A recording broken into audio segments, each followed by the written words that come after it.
In the last episode, in the comments section and on the polls, you guys made it abundantly clear that we should wait until the off season to see if we can capture one of those big time defensemen that we need, and I completely agree with you. It was a big decision. Obviously, looking at it, it's just common sense to say, no, don't do that. But I wanted your opinion. I truly mean it when I say it in these episodes. I want your input to shape what we do in this series. Now, whether or not this team as is currently good enough to win a Stanley Cup, who knows? But despite the fact that we had playoff success last year and that we're currently in a playoff spot now, we need to look at it that season 5 and onward is when our cup window is truly open, and that is when we need to go all out to win the cup. Like we said in the last episode, offensively, things are looking good. Defensively, things are looking good. These top 3 are locked in. Chychrun locked in as a 4th. Whoever we get in the upcoming offseason locked in as a 5th. And then between Tanev, Corrado, and Madison Bowie, that is going to be the 6th defenseman most likely, unless Renat Valiev really pushes for that. So there is going to be some stiff competition for that 6th D spot in the last half of the season. I'm not sure who will get it at this point, but we will find out. And despite the fact that when I asked that question in a previous episode, Chris Tanev was the one you guys voted on as being the guy we should get rid of. Despite that fact, he is, past his potential point at this point, as 2 straight wins pushes us up into 2nd place. Chris Tanev is locked in to a top 6D spot, so maybe that'll be best to hold on to him because we know he won't complain with being a 3rd pairing defenseman, as opposed to Frankie Corrado or Madison Bowie, who may jump up into being top 4 guys. Ty Edmonds against the New York Islanders loses.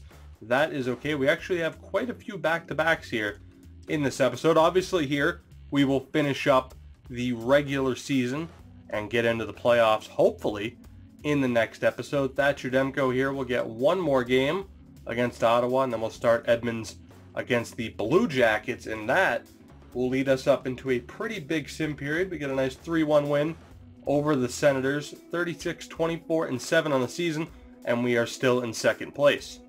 Everybody's fully healthy. Hopefully it stays that way as well. Colton Parayko, of course, back from injury so far here in this episode, and hopefully it stays that way. And I think that's the one thing that could derail us from making the playoffs here. It would be disappointing to not make the playoffs, but I don't think it would be disappointing to get kicked out in one of the first couple of rounds. I really think this team at least has what it takes to make the playoffs, and I'm excited now.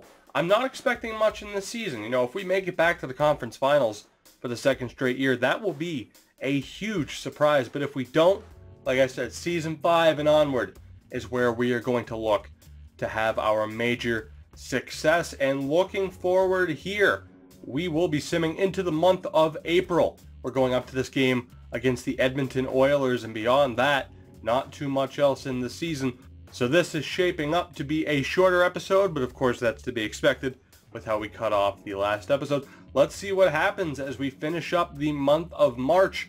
Where will we stand in terms of a playoff position?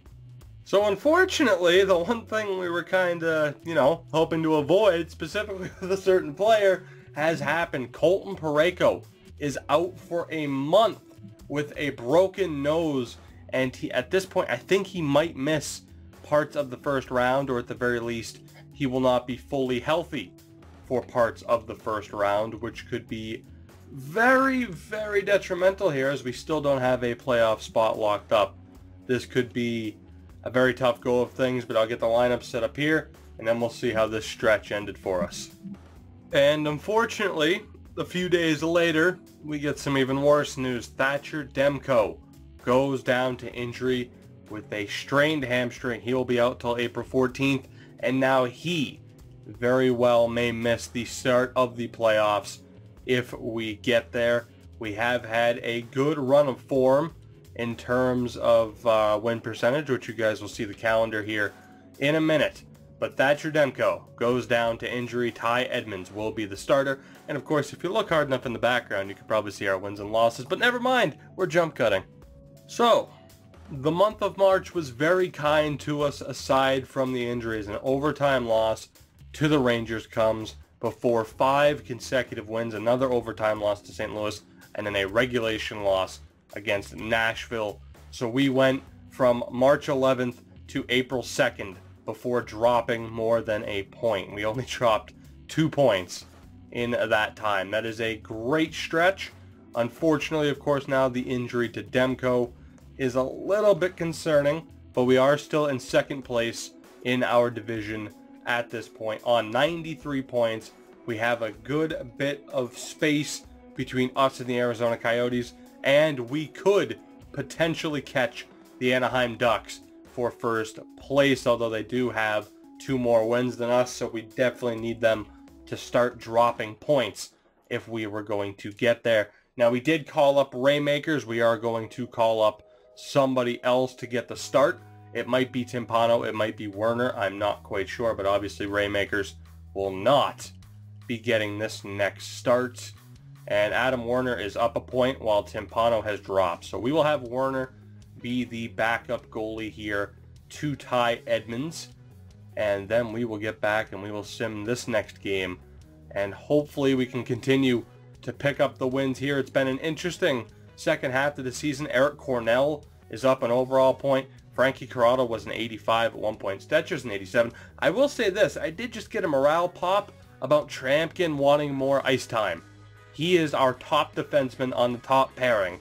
Why he is complaining about ice time, who the hell knows? But it's the EA's broken ass system anyway. So Adam Werner will get his first career NHL start, and we will fix the lineups here. See, this is stuff I normally cut out because this isn't interesting, and clearly I'm stalling because I can only hit the buttons so goddamn fast.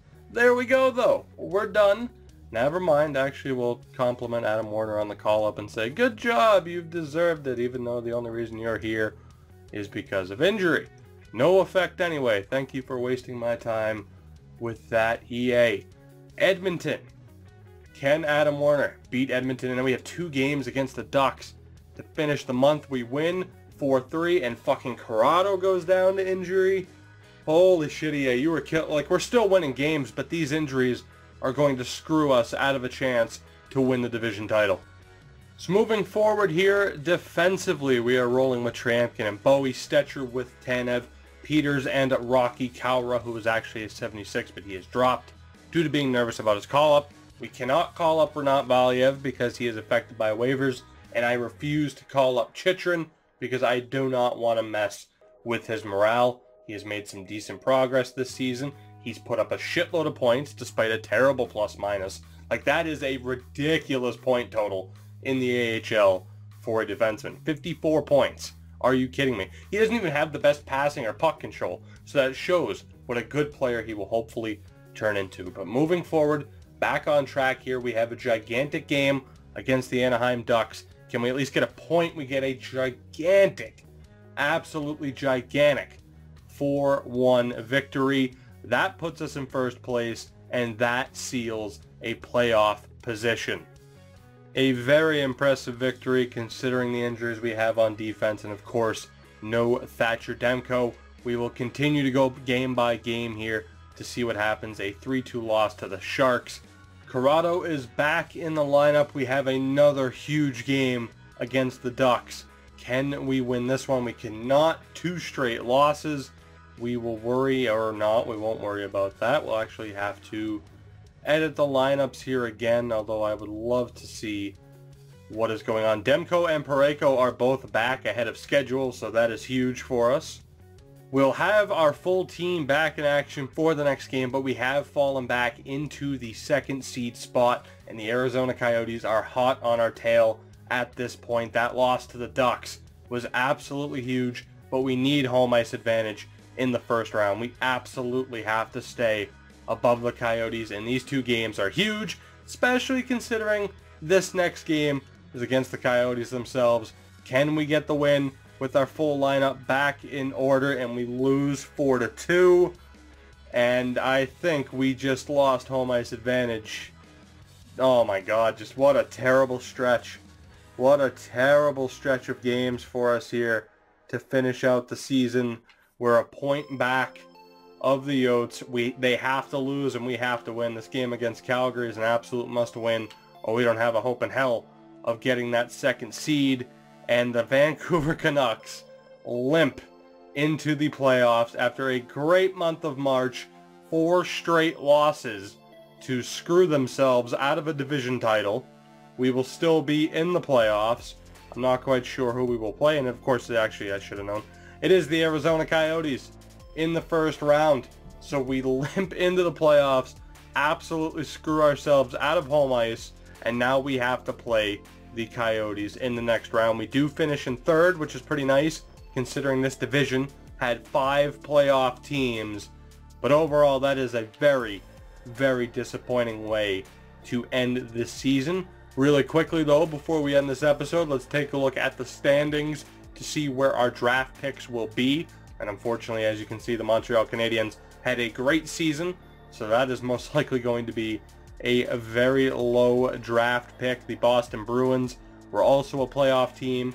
Where did Buffalo finish? Buffalo finished in 27th. So you never know. With the lottery, we might have a chance. My God, though, Winnipeg winning the Stanley Cup and then finishing dead last by 11 points. That was a hell of a fall from grace. And you know what? Quickly, too, we'll take a look at how our team did this season. I just can't get over those final 4 games. What a very disappointing way to end the season. Steven Stamkos, though, with 84 points, led the team. Jerome 72, Matthews 54. From there, it drops off, but to have that many players be over the 40-point mark is pretty good. A little bit of a disappointing season from Jake Virtanen. I was hoping for a little bit better. He honestly seemed to pick it up once we switched him from sniper to a power forward. Is there anybody really disappointed? Disappointed in Slepyshev, Castles, Cornell to not hit that 30-point mark. But overall, a good season. Finishing, I believe, what, did we also finish in 3rd place last year too? I'm pretty sure we did. So not much in terms of progression. But as we said at the start of this episode, making the playoffs was good enough. Next year is where we really have to start setting our expectations. Thatcher Demko finishes with a .919 save percentage. Ty Edmonds with a .926 in his 26 appearances. Warner and Timpano were both great in their limited amount of time. So a very interesting season comes to a close, and now we look forward to the playoffs. I do want to check out a couple more things stat-wise. Who was the top goaltender this season? Looks like pretty much Mason McDonald had the top save percentage of the .930. So Thatcher Demko wasn't too far off. Not too far off. And as far as leading point getters go, did Steven Stamkos take home the title? And he did. 84 points for Stamkos. He did not finish with the most goals. Danton Heinen, holy shit. I'm tempted to trade for him, man. Look at that fucking stat line. Holy shit, like he just puts up points. My God. Maybe that's somebody we should look at potentially getting in the next offseason if the Bruins would be willing to give him up. Maybe we make a trade. His contract is expiring, but he'll be an RFA for sure. Maybe that's somebody we look at. But Steven Stamkos leads the league in points. This season comes to a close, and in the next episode, or really the season doesn't come to a close, the regular season comes to a close. In the next episode, it's round 1 against the Coyotes. Of course, we will look at their team then. But of course, guys, as always, if you have enjoyed this episode, make sure to drop a like down below. It helps out my channel, which again, I really do appreciate the massive amount of support coming in lately. New subscribers every day, getting that much closer to 1K subs. And of course, subscribe if you haven't already to continue following this series. And I will see you guys in the next episode.